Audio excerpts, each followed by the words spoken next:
사회 각계의 지도자들을 위해서 여러분들 기도하시고 언제나 하나님을 두려워하고 또 국민들을 위해서 헌신할 수 있는 그런 지도자들이 될 수 있도록 언제나 기도하시기 바랍니다. 하버드 대학의 신경해부학자이고 그리고 뇌과학자인 질 볼트 테일러라고 하는 박사가 있습니다. 여러분들 유튜브에도 보면 이분의 강의가 많이 올라와 있습니다. 한번 보시면 인간이 가지고 있는 심리적인 어떤 부분들이 뇌적으로 어떻게 반응하고 있고 또 우리가 살면서 그래서 어떻게 컨트롤하고 살아가야 할 것인가에 대한 그런 이야기들이 많이 올라와 있습니다. 질 볼트 테일러 이 박사가 강의 가운데 이런 이야기를 했습니다. 분노라고 하는 감정은 뇌 안에서 약 90초만 지속이 된다. 그 후에는 계속 분노를 붙잡고 있는 건 우리의 선택이다. 그녀의 설명에 따르면 어떤 자극이 들어오면 내가 즉시 반응을 하고 아드레날린이 이렇게 분비가 되면서 그의 온몸이 긴장이 되는데 그 반응이 지속되는 것이 90초 정도이고 그 90초가 지나면 점점 사라진다라는 이야기입니다. 제가 이 강의를 들으면서 나는 90초가 넘던데 90초가 지나도 내 안에 있었던 그 감정이 사그라들지 않더라는 거예요. 그런데 이 박사의 이야기를 들어보면 그건 이 뇌는 분명히 사그러지고 수그러드는데 내가 사라지지 않도록 붙잡는다는 거죠. 그래서 내가 이 사라지려고 하는 이 분노라고 하는 감정을 붙잡아서 속에서 되새기고 그리고 부풀리고 점점점 키워가서 무엇으로 만듭니까? 스스로가 분노를 더 하게 해서 그 분노의 대상과 싸우게 된다는 거예요. 오늘 본문도 그러한 내용을 담고 있습니다. 멈출 수 있었습니다마는 멈추지 않은 분노로 인해서 참혹한 결과가 오늘 말씀을 통해서 볼 수 있어요. 얼마든지 그들의 손에 잡혀 있었던 칼을 내려놓을 수 있었는데 그 칼을 끝까지 붙잡고 있다가 참담한 비참한 결과를 맞는 것을 오늘 본문에서 볼 수 있습니다. 본문의 배경은 그렇습니다. 사울 왕이 이미 죽었어요.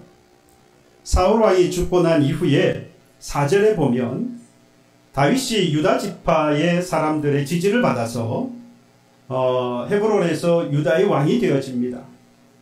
이때의 다윗의 군사령관이 요압이고요. 그의 동생이 아비새와 아사헬입니다.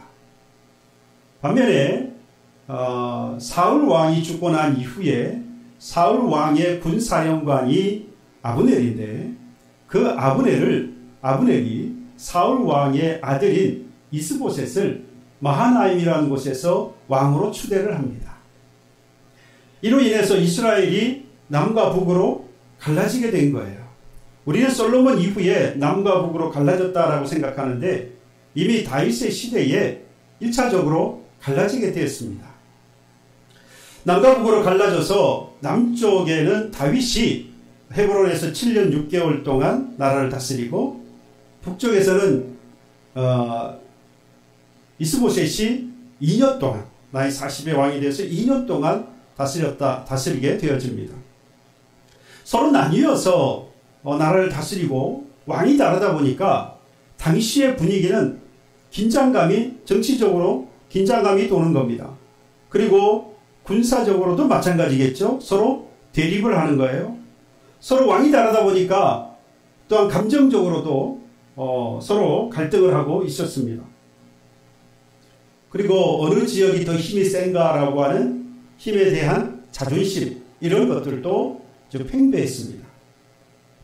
이렇게 긴장된 분위기 속에서 어느 날 기브온 목가에 양측의 사람들이 모이게 됩니다.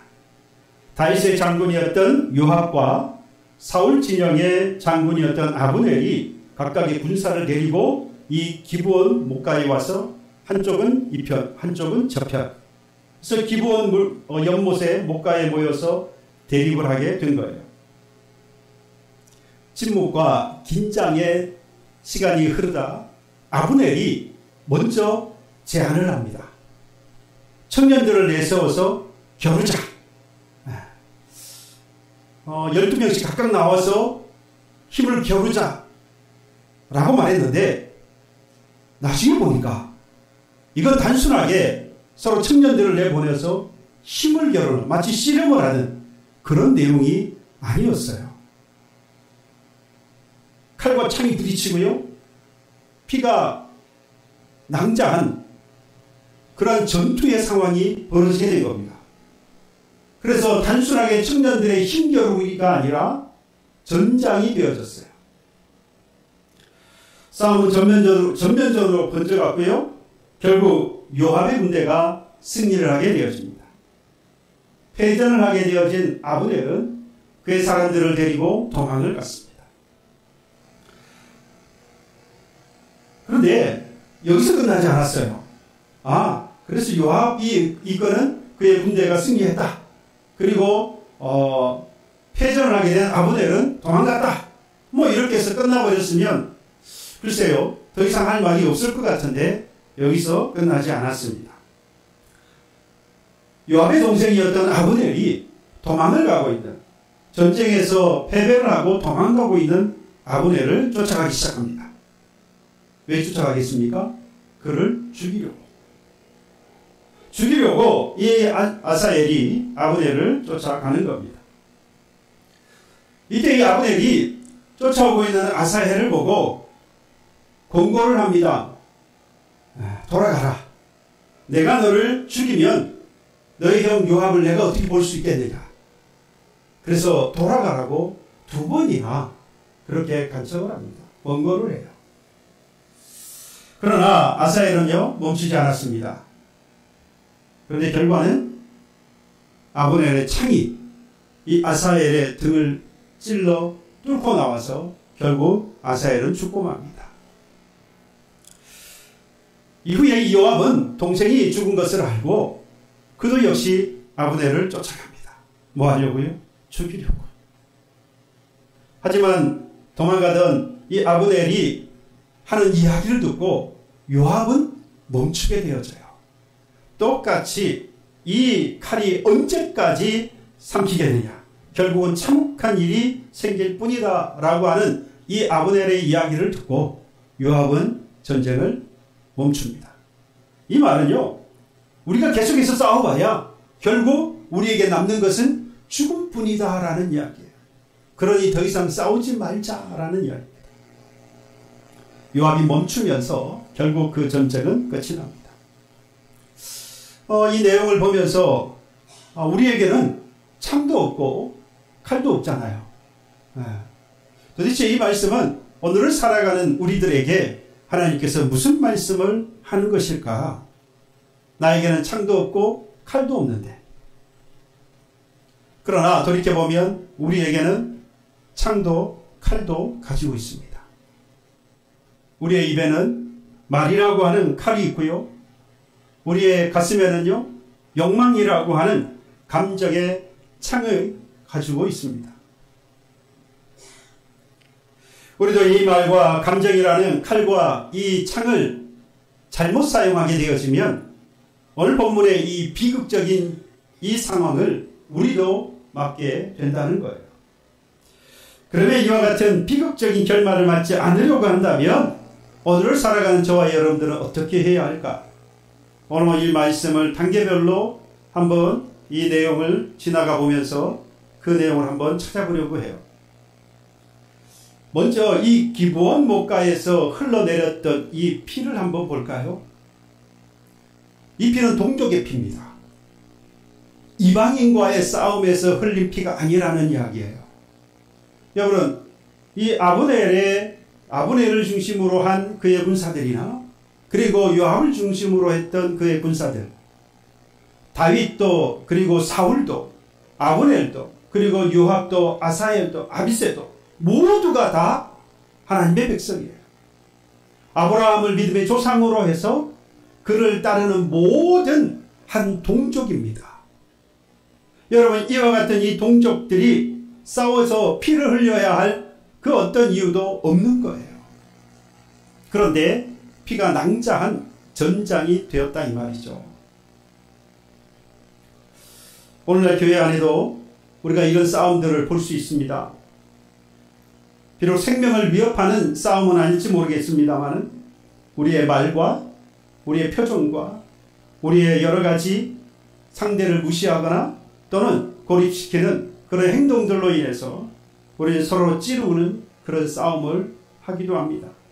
그러다 보면 시험에 빠지기도 하고요. 그러다 보면 헐뜯고 비난하다가 원수처럼 지냅니다. 교회 안에서 혹여 원수처럼 지내는 분 계십니까? 저를 보지 마시고. 여러분, 가정에서도요, 부부의 불신과 그리고 부모 자식 간의 갈등, 이것이 싸움이 되어서 끊이지 않는 고통 가운데 있는 가정들이 참 많습니다. 여러분, 에베소 2장 19절에서는 분명히 하나님께서, 우리 주님께서 우리에게 말씀합니다. 예수의 피로 죄 사함을 받은 하나님의 가족이라고. 예수 그리스도께서 우리를 위하여서 죽으심으로 우리는 그 예수의 피를 나눈 형제요 자매라 말씀합니다. 하나님의 권속이라 그랬거든요. 권속은 가족이라 이 말이에요. 우리 모두는 예수의 피를 가지고 있는 한 형제요 자매요 한 가족이 된 것입니다. 그리고 예수께서 십자가의 피와 물을 다 쏟으시고 죽으심으로 우리에게 평화를 주셨습니다. 평화를 얻은 우리에게 하나님께서 고린도후서 5장 18절에 화목하게 하는 직분을 주셨다라고 했어요. 그러면 우리는 이제 가정과 그리고 믿음의 공동체 안에서 서로 찌르는 칼, 창, 이 모든 것들을 내려놓고 우리 모두가 다 하나님의 한 가족으로서 화목해야 하는 겁니다. 화목하게 하는 직분을 줬다는 것은 우리에게 하나님이 일을 맡겨주셨는데 우리에게 화목하게 할 일을 주셨다는 거예요. 오늘 할렐루야 성가대가 찬양했잖아요. 우리에게 주신 직분이 있대요. 사명이 있다고 했어요. 네. 우리는 서로 화목해야 할 직분을 가진 사람들입니다. 서로 찌르는 말과 그리고 행동을 그치고 불신과 비난을 멈추고 대신 사랑과 위로의 손을 내밀어 보십시오. 피 흘리기까지 싸울 것은 우리의 부모와 형제가 아닙니다. 믿음의 공동체 안에 함께 신앙생활하는 교우가 아닙니다. 우리를 유혹하여서 죄에 빠뜨리려고 하는 어둠의 세력 주관자들과 악한 영들이라고 성경은 분명히 말씀합니다.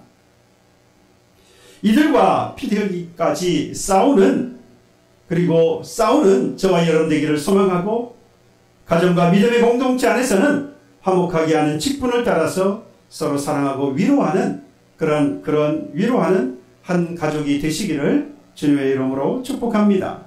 그럼 여러분, 이렇게 형제와의 싸움을 멈추었다고 한다면 이제 우리가 해야 할 일들이 있습니다. 싸움을 멈춘 사람에게 나타나는 일이기도 해요. 자신의 위치를 또 자신의 지위에 따른 그 위치를 지키고 뿐만 아니라 나아가서 사람이나 그의 감정에 따르는 어떠한 것을 쫓지 않고 또 명예와 같은 것에 휘둘리지 않고 하나님의 뜻을 따라가게 되어줍니다. 보십시오. 이 싸움에서 이긴 요압과 그의 동생 이 아사엘 승리했습니다. 만약에 이들이 승리한 그 승리감을 가지고 승전가를 부르며 되돌아갔다고 한다면 한 번의 전쟁에서 모든 것이 다 끝나버렸겠죠. 그러나 그 싸움이 끝나지 않았습니다. 더 이상 참사를 부르지 않을 수 있었는데 계속해서 전쟁이 지속되어지고 참담한 결과를 맞게 되어졌던 결정적인 것은 아사엘이 패전하고 도망가고 있는 아브넬을 쫓아갔기 때문입니다. 싸움에서 이긴 이 아사엘이 왜 도망가는 아브넬을 쫓아갔던 것일까? 제가 이 부분에서 많은 고민을 해봤습니다. 여러분 본래 이 싸움이 되었든 뭐가 되었든 경쟁을 하고 그리고 다투었을 때 승리하는 사람과 패배하는 사람이 있는데 승리하는 사람에게는 승리자의 아량이라고 하는 게 있습니다. 경쟁을 하고 싸울 때는 치열하게 싸우고 경쟁하고 때로는 중상모략을 하기도 하지만 승패가 갈라진 이후에는 승리자는 패배자를 포용합니다. 이게 바로 승리자의 아량이라고 할 수 있어요.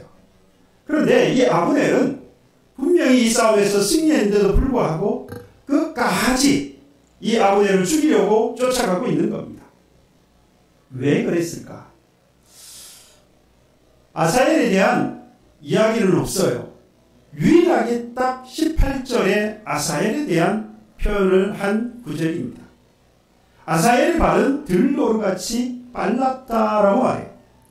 다른 사람들에 대해서는 특별히 어떤 사람이나 언급이 없는데 유일하게 이 아사엘에 대해서는 물론 많은 표현은 없어요. 딱 이 한 절에 아사엘의 발은 들노루같이 빨랐다. 이건 달리기를 잘했다. 100m를 몇 초에 끊는 달리기를 잘하는 사람이었다 라는 표현은 아닙니다. 물론 실제적으로 달리기를 잘하는 그런 실력이 있는 사람이라고 하는 표현도 되겠죠. 그러나 이 말의 뜻은요, 누구보다 앞장서기를 좋아하는 그런 성품을 가진 사람이고 그리고 경쟁심과 승부욕에 치중하는 사람이고 그리고 다른 사람들에게 인정받기 위해서 노력하는 사람. 그래서 인정을 받고 명예를 누리고 싶어하는 마음이 가득한 사람이라고 하는 표현이에요. 그래서 그의 발이 그런 쪽으로 자꾸 끌고 간다 이 말이죠. 그런 방향으로 자꾸만 앞장서 나가게 만든다라는 이야기입니다. 그의 성품과 그의 성향이 지금 발동해서 도망가고 있는 아브넬을 쫓아가고 있는 겁니다. 쫓아가서 자기의 명예를 세우려고요. 자기가 가지고 있는 승부욕과 경쟁심이 발동을 하고 그리고 이 적장인 이 아브넬을 죽였을 때에 자기의 명예가 얼마나 높아질 것인가를 너무나도 잘 알았기 때문에 자기의 명예를 세우기 위해서 끝까지 이 아브넬을 쫓아갔던 겁니다. 그런데 여기서 아사엘이 이겼습니까? 아니요. 끝까지 아브넬은 말립니다. 그곳에서 멈추라고. 더 이상 나를 쫓아오지 말라고. 내가 너와 싸워. 너를 죽이면 너의 형 요압에게 내가 무슨 말을 할 수 있겠느냐. 그러니 더 이상 쫓아오지 말라고 해요. 두 번이나 이야기합니다. 처음에는요, 방법도 일러줍니다. 내 좌우에 있는 청년들 한 사람을 옷을 가져가라. 왜 그랬겠습니까? 나하고 싸우지 말고 이거 가지고 가서 마치 나와 싸워서 승리한 것처럼 하라는 이야기예요. 그렇게 원하면. 그래도 쫓아오니까 형의 마음을 네가 좀 알아라. 더 이상 우리는 싸우면 안 된다. 그러나 이를 듣지 않았던 아사엘은요, 결국 아브넬의 창에 찔려서 그의 등이 관통하는 그런 처참한 죽음을 맞게 되어집니다. 여기서 핵심이 한 가지 있어요. 아사엘이 이렇게 비참한 최후를 맞게 되어지는 것, 그건 자신의 명예욕에 치우치다가 그의 눈이 멀었습니다. 보아야 할 것을 보지 못했어요. 뭘 못 봤을까요? 자신의 위치, 자신의 지위를 망각했습니다. 이 말은 무슨 말이냐면 아사엘은 절대로 적장인 이 아브넬을 이길 수 없었다는 이야기예요. 아브넬이 지금 도망가고 있는 도망자 신세처럼 보이지만 아브넬이 실력이 없어서 또는 비겁한 사람이어서 도망가고 있는 것이 아닙니다. 아사엘은 반면에 장수가 아니에요. 아브넬을 이길 만한 실력이 있는 사람도 아닙니다. 기본 목가에서 그들이 전쟁에서 승리했지만 아사엘이 승리를 한 게 아니에요. 그의 형 요압이 다윗의 군사령관이지 자신이 군사령관이 아니에요. 그런데 마치 자신이 전쟁에서 승리한 것 같고 마치 자신이 군사령관이 된 것 같은 거예요. 그러니 아브넬과 싸워도 자기가 이길 수 있다라고 착각하기 시작한 겁니다. 간혹 교무가 큰 교회에 다니시는 교우들과 이야기할 때가 있는데요. 얼마나 자랑스럽게 이야기하는지 모릅니다. 내가 그 교회의 직분이 뭐다 라고 이야기하면서 이제 자랑스럽게 이야기합니다. 그 내면에는 저는 그렇게 보여요. 뭐 사실인지 정말 아닌 분도 계시겠지만 규모가 크니까 자기의 신앙도 대단한 것처럼 생각해요. 규모가 큰 만큼 자기의 믿음의 생활도 대단한 것처럼 이야기하는 거예요. 반면에 규모가 작은 교회를 섬기고 있는 교인들을 만나면 나 어느 교회 다닌다고 말도 잘 못해요. 물론 말해도 잘 모르니까 물론 그렇기도 하겠습니다만 그 마음속에는 규모가 작은 교회는 신앙생활도 작은 것 같아요. 그렇습니까? 아사엘은요 착각했습니다. 지나오면서 그가 경험했던 것은 자기의 것이 아니었어요. 그래서 아브넬과 싸우면 이길 줄 알았지요. 싸워서 자기의 명예를 세울 수 있을 거라고 믿었습니다. 하나 그건 그의 착각이었습니다. 적장에 목을 쳐서 명예를 얻으려는 그 욕망에 눈이 어두워져서 아브넬이 자신보다 더 강한 장수라고 하는 사실을 망각한 바람에 비참한 죽음을 맞게 된 겁니다. 우리는 어떤가요? 명예욕을 비롯해서 잘못된 그런 욕망들, 여기에 사로잡히면요 나타나는 증상들이 있습니다. 내가 맞다, 내가 옳다, 그리고 나만 인정받아야 한다. 내가 옳다고 이야기해요. 내가 맞다고 이야기합니다. 그 말은요 상대는 틀렸다는 이야기죠. 그러니 내 말을 뭐 해라고요? 들으라고 이야기하는 거예요. 그러면서 자기만 인정받고자 하죠. 여러분, 이런 잘못된 생각과 판단 때문에 서로의 관계가 깨지고 그리고 공동체가 병들게 되어지는 겁니다. 부모로서, 자녀로서, 교인으로서, 그리고 직장에서도 맡은 직위에 맞는 위치를 지키지 않고 선을 넘은 이기적인 그런 나의 욕망은요, 남편과 아내를 헤어나올 수 없는 구렁텅이로 밀어넣기도 하고요, 자녀를 방황하게 만들기도 합니다. 교인들을 시험에 빠뜨리고 직장 동료들을 힘들게 만듭니다. 그래서 우리는 이 이기적인 욕망을 버리고 나의 위치 그리고 나의 자리를 지키며 하나님의 뜻을 따라야 합니다. 나의 자리를 지키고 나의 위치를 지키는 사람은 반드시 하나님의 뜻을 따라가게 되어 있어요. 하나님의 뜻을 따른다는 말이 너무 어렵거든요. 여러분, 그 말이 너무 추상적으로 들려요. 하나님의 뜻을 어떻게 따라가는 거지? 어렵게 생각할 필요 없습니다. 내게 주어진 자리, 내게 주어진 위치를 지키는 겁니다. 이기적인 나의 욕망은 나도 죽이고요, 그리고 옆에 있는 사람도 어렵게 만들고 나아가서 이렇게 참담한 그런 상황의 결과를 만들 수 있어요. 하지만 하나님의 뜻을 따르면 생명을 살리고 관계도 회복되어집니다. 부모로서, 자녀로서, 교인으로서, 또 직장에서 지기에 맞는 위치를 지켜서 생명을 살리고 그리고 서로의 관계를 회복할 수 있는 그런 여러분 되기를 간절히 소망합니다. 바로 이 일을 잘한 사람이 있어요.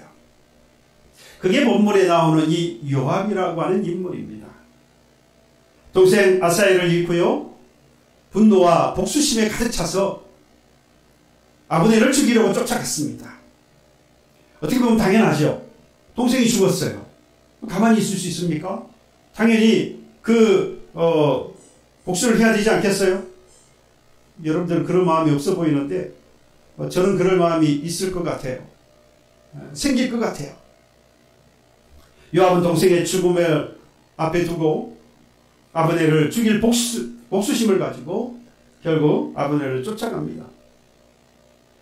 동생 아사엘과 달리 그런데 이 요압은요, 이 아브넬이 하는 말을 듣고 멈추게 됩니다. 아브넬이 이 쫓아오는 요압에게 이렇게 이야기합니다. 칼이 언제까지 삼키겠느냐? 결국은 참혹한 일이 생길 뿐이다. 이 말은 우리가 계속해서 싸워봐야 결국 죽을 뿐이라는 거죠. 죽음뿐이라는 거. 그러니 더 이상 싸우지 말자. 그러니 여기서 멈추자라고 요청을 한 거예요. 이에 요압은 그의 말을 듣고 칼과 창을 내려놓습니다. 이유는요, 동생의 죽음이 아브넬의 책임이 아니라는 것입니다. 그렇죠? 그리고 개인적으로 개인으로서가 아니라 군사령관으로서 지금 자신이 할 일은 전쟁이 아니라는 것을 알았습니다. 아브넬이 이 전쟁에서 패배를 하고 도망을 간 것은 비겁해서 또는 두려워서가 아니에요. 오직 그가 하나님의 뜻이 더 이상 전쟁을 하지 않는 것이라고 하는 것을 이 아브넬은 알았습니다.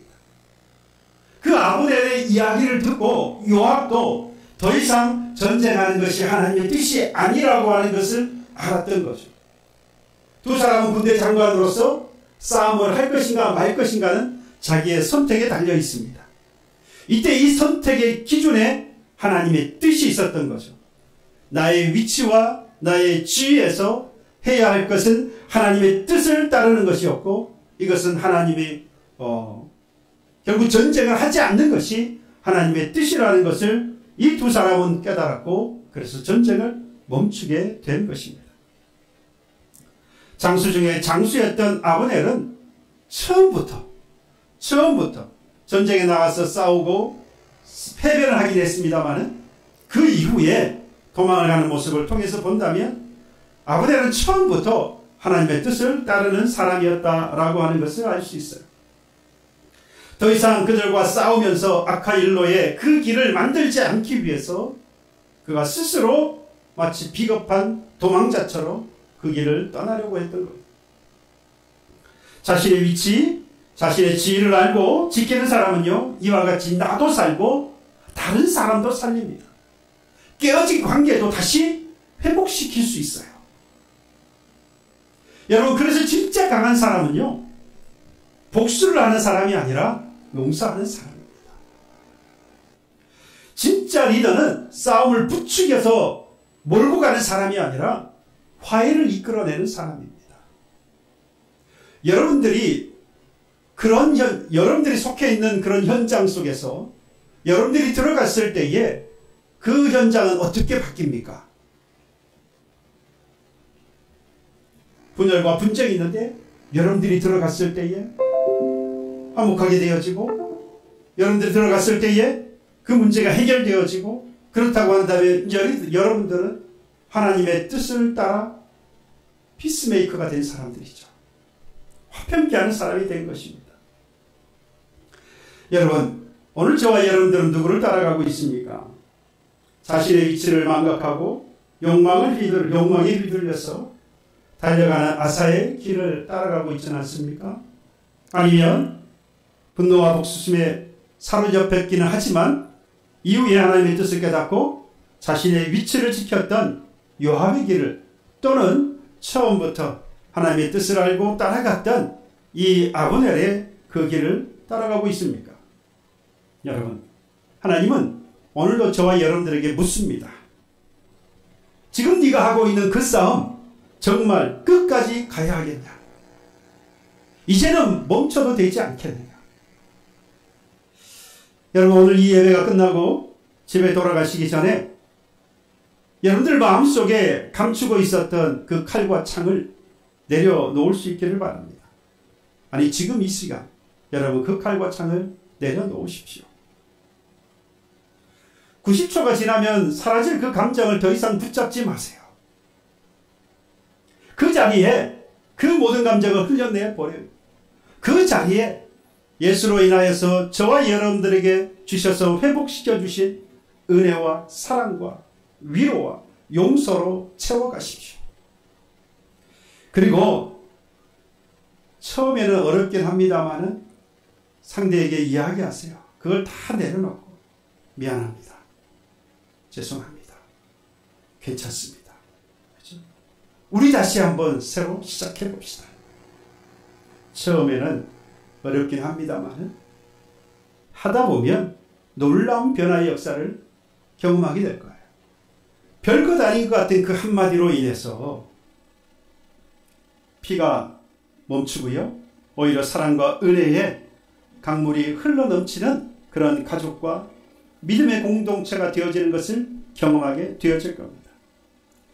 우리의 가정이 화목한 가정으로 회복되어질 줄로 믿습니다. 사랑하는 우리 믿음의 공동체가 다시 하나 되게 될 줄로 믿습니다. 나의 이기적인 그 욕망을 채우기 위해서 앞장서 가는 그런 사람이 아니라 자신의 주어진 지위와 위치를 지키는 사람이 되어봅시다.